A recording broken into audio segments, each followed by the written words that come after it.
Acompanhe agora mais um tema doutrinário do Evangelho de Jesus. Bom dia a todos. Muito obrigado pela oportunidade. Eu já estou convivendo, mas essa é uma grande oportunidade. Espero que saiamos daqui hoje mais alentos, com mais alento pela vida, pelas nossas famílias, pelas nossas relações. O tema que eu até coloquei aqui é o ser humano, uma joia sublime. Recentemente eu estava escrevendo um texto, fazendo essa comparação entre o ser humano e o próprio diamante, que é aquilo, talvez a joia mais desejada. Ao passo que nós às vezes olhamos para essa joia, mas não olhamos para o nosso interior, que é aquilo que contempla exatamente a joia. Então, dentro dessa visão que eu gostaria de conversar com vocês esse tempo, que é um tempo extremamente precioso na nossa vida. Uma questão importante que a gente precisa sempre ter em mente: a vida é um presente divino que cada ser humano recebe e tem a liberdade de fazer naturalmente o que quiser, mas deve assumir a responsabilidade pelas consequências. Então, nós, pensando nessa visão da comparação da joia, vamos fazendo uma analogia que no momento que nascemos ainda somos uma pedra bruta, vamos dizer assim, apesar de sagrada, divina, mas temos todo um caminho para poder construir e lapidar. E essa lapidação, nós temos a ajuda no primeiro momento dos nossos pais, na infância até uma adolescência, e depois nós temos que encarar essa lapidação ao longo da vida e de várias vidas. Então, estamos sempre nessa lapidação.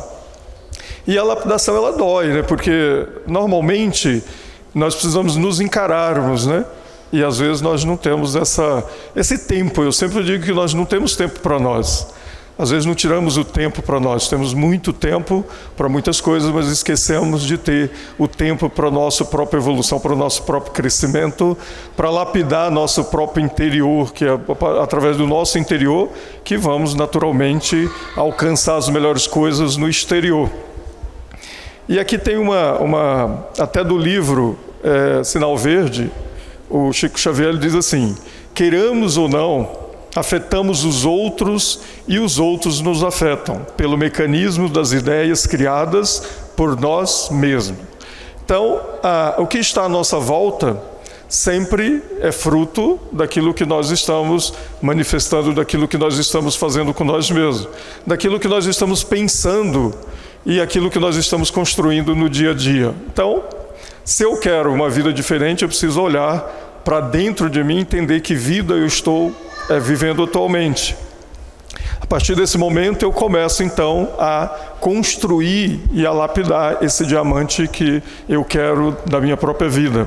Se eu não fizer isso, eu vou adiando cada dia mais aquilo que é a minha própria evolução, o meu próprio ser.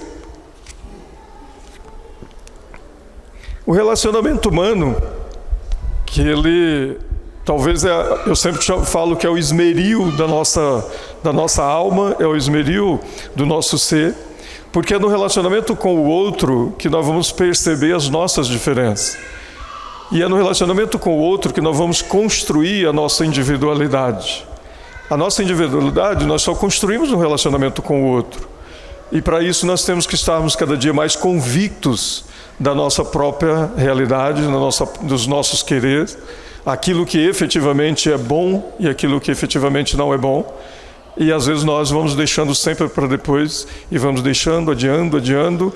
E naturalmente, quando adiamos, nós vamos pagando uma conta para nós mesmos, O adiar, o encarar a si mesmo é sempre uma conta que depois nós vamos ter que pagar, mas não para os outros, Não é uma conta materializada, é uma conta de sentimentos.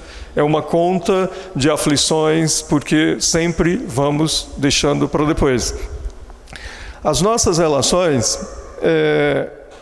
os problemas que surgem normalmente nos relacionamentos, eles não são algo que aparece de uma hora para outra. Tudo tem uma sequência.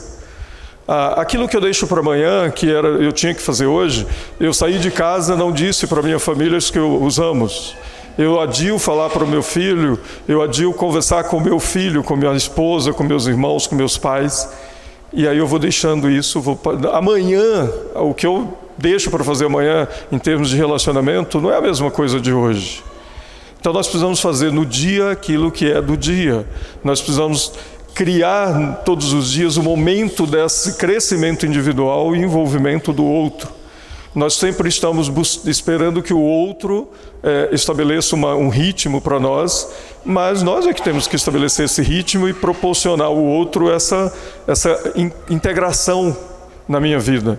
Então eu preciso a cada dia entender cada vez mais que a minha realidade, a minha individualidade é uma construção pessoal.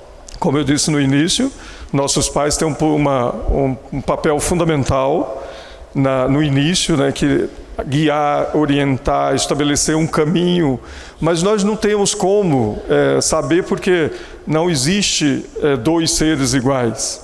Então às vezes eu posso estar fazendo para o outro exatamente aquilo que eu tenho como falta para mim. Aí eu posso estar implementando no outro o desejo daquilo que eu espero para mim, que os outros às vezes não estão fazendo. E naturalmente, quando eu penso assim, eu atribuo aos outros a responsabilidade por aquilo que não está acontecendo comigo ou que não aconteceu. Normalmente isso surge um negócio chamado culpa, que paralisa a humanidade está sempre paralisada pela culpa, e a culpa sempre nos arremete para antes do fato. Então nós sempre vivemos antes do fato, antes da ocorrência. É claro que nós precisamos puxar para nós a responsabilidade, nos sentimos culpados quando cometemos um erro, já que nós somos seres inteligentes, capazes de raciocinar, capazes de fazer escolhas conscientes e que sejam próprias, boas para nós e para os outros. Mas se nós ficarmos no erro, nós não crescemos, nós regredimos. Nós precisamos entender quando aconteceu o erro e assumir para nós a responsabilidade e procurar corrigir os danos que causamos aos outros, que sejam afetivos ou que sejam materiais. Normalmente os erros que mais, os afetos ou os danos que nós mais fazemos nas pessoas, eles são afetivos, não são os materiais. Materiais é fácil. Quebrou um prato numa discussão em casa, repõe o prato. Mas e as palavras que nós dissemos? Não dá para repor, não dá para fechar de novo esse buraco, não dá para fechar essa ferida que nós deixamos com as nossas falas, com as nossas alfinetadas, né? Com as nossas agressões verbais. Então, o ser humano é o ser, já que nós somos imagem e semelhança de Deus, temos que ter a capacidade de fazer escolhas. E as escolhas vêm desde o que vamos falar ao que vamos sentir, fazer e acompanhar e vivenciar. Tem uma frase de Platão que ele diz assim: vencer a si próprio é a maior das vitórias. E às vezes nós estamos numa disputa sempre, né, para vencer o outro, ser melhor que o outro. E aí que está o desafio, ou talvez esteja o grande engano. Se não existe ninguém igual a mim, por que eu preciso ser diferente do outro? Quando eu tento ser diferente do outro, naturalmente eu preciso me tornar igual a ele. Para tornar igual a ele digamos, um projeto impossível. Eu posso fazer alguma coisa que ele faz materialmente, externamente, uma função, mas eu não consigo entender o que ele pensa, o que ele sente, o que ele deseja. E a nossa vida está moldada exatamente no que nós pensamos, porque cada pensamento gera um sentimento, cada sentimento gera um desejo, e os desejos eles são altruístas, de ajudar o próximo, de amar, mas também tem desejo de puxar o tapete, de derrubar, de magoar. Então, competir ou tentar ser diferente do outro é uma perda de tempo muito grande, porque eu já sou diferente, naturalmente. Eu não posso querer ser diferente se eu não sou igual. E às vezes nós competimos com os irmãos, competimos com a esposa, com o esposo, competimos com o colega. Eu falo isso no ambiente empresarial. Por mais que você tenha um conhecimento, você transcreva esse conhecimento, o outro não vai fazer igual a você, porque depende do aspecto interior, da força, da energia, depende da espiritualidade que ele encara cada função. Eu posso fazer uma função extremamente envolvido pelo amor, pela fé, pela vontade de ajudar o outro. E o outro, ou no outro momento, eu mesmo posso fazer a mesma função, achando que eu estou sendo punido, que eu estou, naquele momento, sendo explorado, o que eu estou fazendo não faz sentido, não me ajuda. Então, o mesmo sujeito, fazendo a mesma função, com sentimentos diferentes, com percepções diferentes, pode ter resultados diferentes e, naturalmente, vai ter também até um acalento espiritual diferente. Então, eu preciso entender aquilo que eu estou fazendo, a dimensão, e começar a ver que isso tudo depende de mim e não necessariamente do outro. Agora, imagina se vencer a nós mesmos é o grande desafio de uma vida toda, e não só de um momento. Às vezes nós tiramos alguns minutos para pensar em nós e o dia inteiro para fugir de nós mesmos. E aí, no final do dia, a contabilidade é negativa, porque eu tenho mais tempo de aflições, de competição, do que de autorrealização e de envolvimento. Então, se eu quero melhorar e crescer, eu posso colocar como meta ser melhor filho, 1% ao mês, ser melhor esposo, melhor esposa, melhor irmão, melhor companheiro, melhor profissional, e melhor membro de uma sociedade. Então, se eu colocar para crescer 1% ao mês, ao final de um ano, eu cresci 12%. Ao final de 10 anos, eu sou um sujeito totalmente renovado. Eu cresci 120%. Então, se nós começarmos a colocarmos como meta a nós mesmos, encarar a nossa própria vida, os desafios eles começam a serem muito mais fáceis de serem superados, em todos os campos. Às vezes nós queremos melhorar profissionalmente, mas não melhoramos pessoalmente, não focamos no nosso interior. E aí nós nos perdemos nesse caminho. Também Aristóteles, ele diz assim: é mais valente quem vence seus desejos do que quem vence seus inimigos, pois a vitória mais difícil é sobre si mesmo. Então, os relacionamentos, eu sempre ouço isso muito: se fulano mudar, eu mudo. Aí também ouço muito: nossa, minha vida mudou bastante lá em casa porque eu comecei a pensar diferente.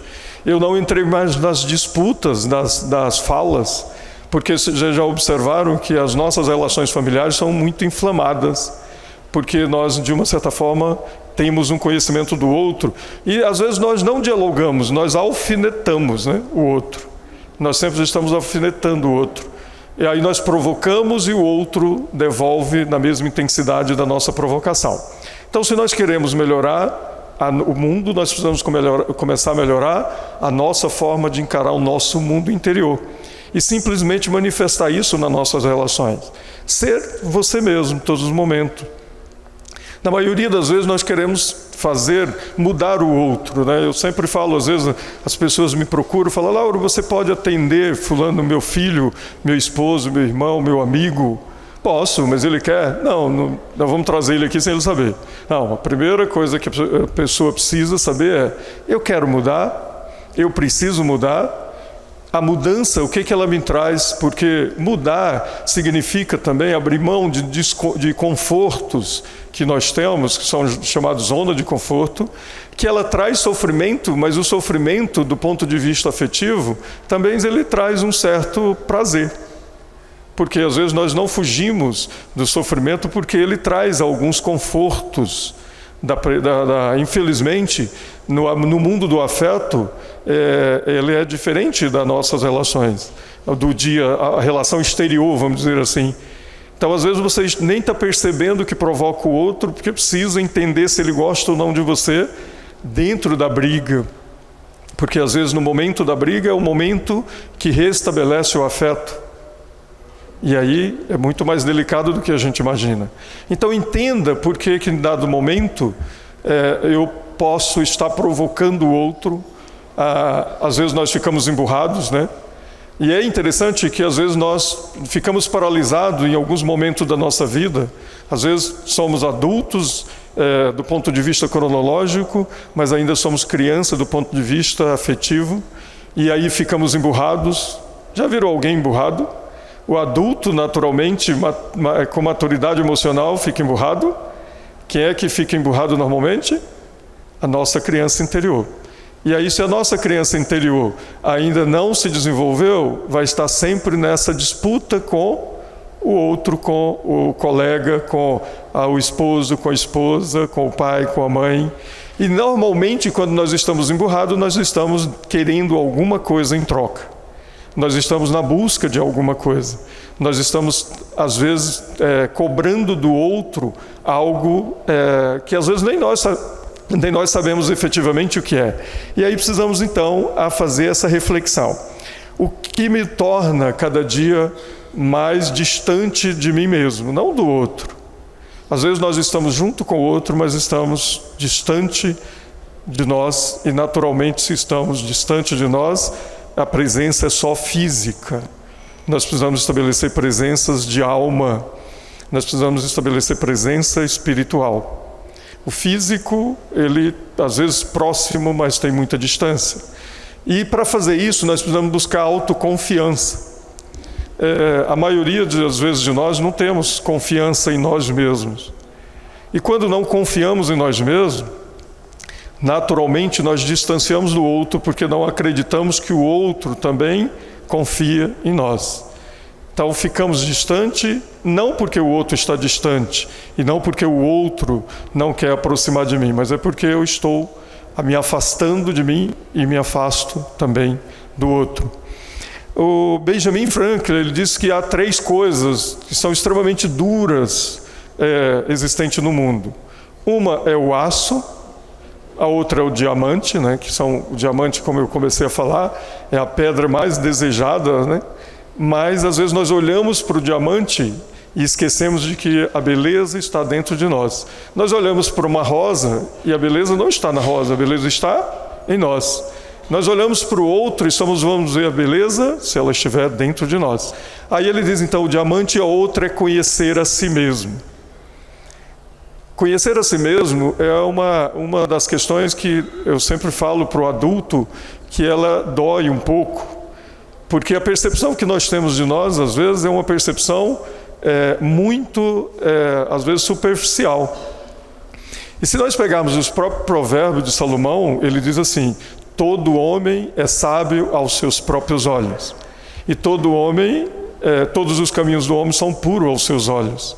Então nós sempre temos um olhar para fora e achamos que esse é a forma que todos têm que nos aceitar e que temos que, nós somos assim e não vou mudar porque ninguém muda. Na verdade, esse é o erro, talvez o pior dos erros que nós cometemos. Nós somos a matéria-prima mais pronta para poder ser moldada durante toda a vida. Nós podemos mudar a qualquer momento, nós podemos transformar a nossa vida a qualquer momento. E não é do ponto de vista externo, é do ponto de vista interno. Quando eu paro e começo a pensar no que eu penso, sentir o que eu sinto, começar a entender o que eu tenho de desejo, para onde eles estão me levando, eu começo a organizar a minha própria vida. Nós podemos mudar o ritmo da vida pela simples respiração. Se eu respirar profundo, eu controlo todos os sinais, porque a vida só existe na inspiração. Quando não tem inspiração, não tem vida física. Se nós pararmos de respirar, não tem pensamento. Então, se eu estou ansioso, angustiado, basta eu inspirar profundamente e segurar pelo tempo máximo que eu puder, umas 2, 3 vezes, pronto, eu já estou totalmente centrado em mim, focado em mim e focado na vida. E aí eu sempre falo para as pessoas, se nós queremos melhorar, ninguém melhor para nos ajudar do que aqueles que estão próximos de nós, os pais, os companheiros, filhos, os colegas de trabalho que você confia. Então tem um desafio, pergunte. Como eu falei, até mesmo Salomão disse que todo homem é sábio aos seus próprios olhos. Aí nós precisamos ouvir o outro. Como é que o outro me percebe?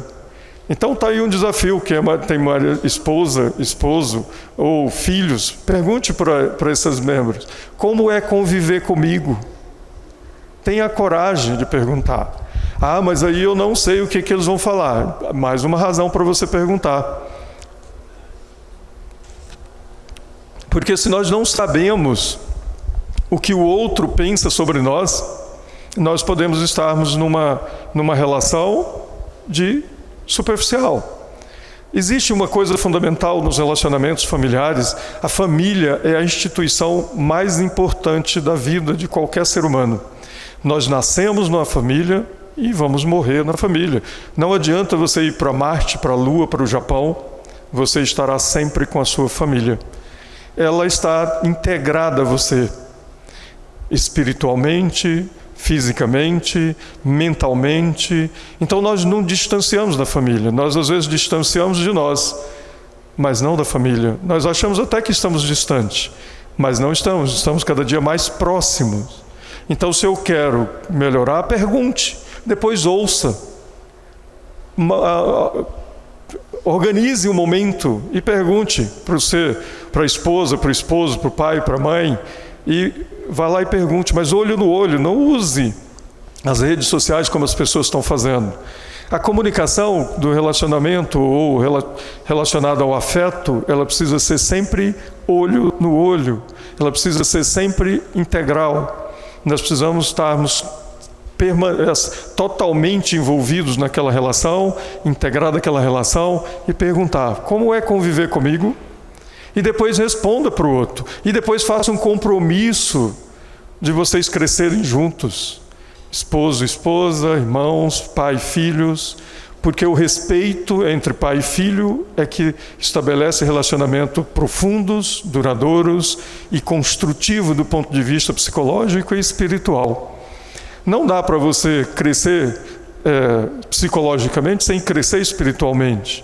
E também não dá para crescer espiritualmente sem crescer psicologicamente, emocionalmente. Uma coisa está atrelada à outra. Quanto mais eu respeito a mim e o outro, mais eu cresço espiritualmente. Então, enfrentar a si mesmo é o desafio que nós temos por uma vida toda. E aqui, Divaldo Franco, no livro O Homem Integral, ele diz assim: o homem deve adquirir o conhecimento para elevar-se do ser bruto, que é a pedra antes do diamante, tornando-se o sujeito detentor da consciência. Então eu preciso ter consciência que tudo que está à minha volta, eu contribuo para a existência disso. Fugir disso é não assumir a própria vida, não assumir a própria realidade. Aí ele diz ainda: não lhe bastará conhecer, mas também viver a experiência de ser o objeto conhecido. Não somente conhecer de fora para dentro, porém vivenciar o que é conhecido, incorporando-o à sua realidade. Então eu preciso conhecer a mim e depois externar isso naturalmente. Na educação, eu milito também na educação, sou docente, há muito tempo.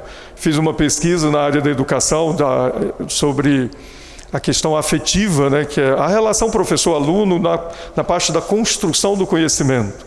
E o conhecimento, a educação verdadeira, é aquilo que você insere o sujeito numa condição humana, de autorrespeito e respeito ao outro.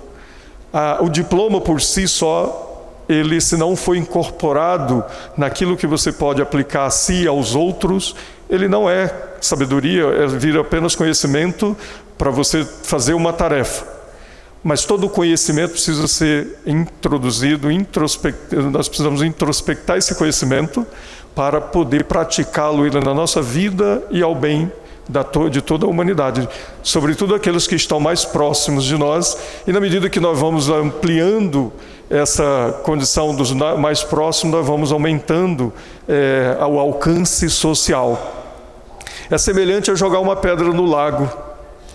Quando você joga a pedra, ela faz um movimento muito grande aonde ela cai, mas a onda vai até a margem do lago. Então, quando você mexe profundamente em si, naturalmente você muda com você, e aí começa a influenciar naqueles que estão próximos, e aqueles que estão próximos vão influenciando os outros mais próximos, até chegar a dimensões que a gente sequer imagina. Porque isso é o nosso papel. Nós somos seres espirituais, então não temos limites. Nós estabelecemos limite pelo nosso físico, pela nossa mente. E por isso que às vezes adoecemos, porque estabelecemos limite e o limite nos torna muito pequenos frente à nossa grandeza. Aí também o Divaldo diz assim: a vida saudável é aquela que decorre da liberdade consciente, capaz de enfrentar os obstáculos e dificuldades que se apresentam no relacionamento humano e na própria individualidade. Esta é a meta que a consciência almeja. Então, o relacionamento é o nosso grande desafio. O desafio que nós temos, né, de construir relacionamentos saudáveis é que constrói todo o patrimônio que você quer atingir. Nós, às vezes, queremos atingir um patrimônio para depois ter relacionamentos saudáveis. Não funciona assim. Eles são exatamente o contrário. Quanto mais eu tenho ambientes saudáveis na minha casa, nas minhas relações, mais eu atraio as pessoas e mais eu atinjo aquelas metas materiais que eu sempre quis. Partir de fora para dentro talvez é o erro que muita gente comete e normalmente não chega onde quer. Ainda também no livro, já estou fechando aqui, né? O Homem Integral, ele diz assim: numa análise psicológica profunda, o homem teme porque receia, o homem teme a morte porque receia a vida. Se nós avaliarmos de uma forma bem simplista, nós ficamos com tanto medo da morte que sequer percebemos a vida. A vida acontece em 3 tempos fundamentais na nossa vida: o passado, o presente e o futuro. Nós estamos sempre associados, envolvidos com esses 3 tempos. Mas ela só é plena agora, exatamente agora, nesse momento em que nós estamos aqui e que eu, de uma certa forma, consigo prender a atenção, ou vocês estão focados em vocês, aí a vida está plena. Mas quando nós estamos dispersos em pensamentos no que vai acontecer amanhã, e nós queremos o amanhã, que é o futuro diferente do que aconteceu ontem, porque o ontem, de uma certa forma, eu cometi erros, então eu não vivo o presente e aí vou construir um futuro exatamente igual ao passado que eu não quis, porque não pensei ou não vivi o presente. Então a nossa vida é sempre no presente. O futuro, ninguém chega nele. Nós não chegamos no futuro. Nós só chegamos no presente. E temos a história do nosso passado, que é a nossa própria escalada da vida. As dificuldades que nós tivemos no escalar da vida é que nos tornou forte, que nos torna forte presente e gratos, né? Porque sem escaladas não há gratidão. E sem gratidão não há percepção da própria vida, e aí eu acho que não há percepção da própria espiritualidade. Então a gratidão é exatamente entender que todas as coisas nos tornam mais forte, mais presente e mais vivos.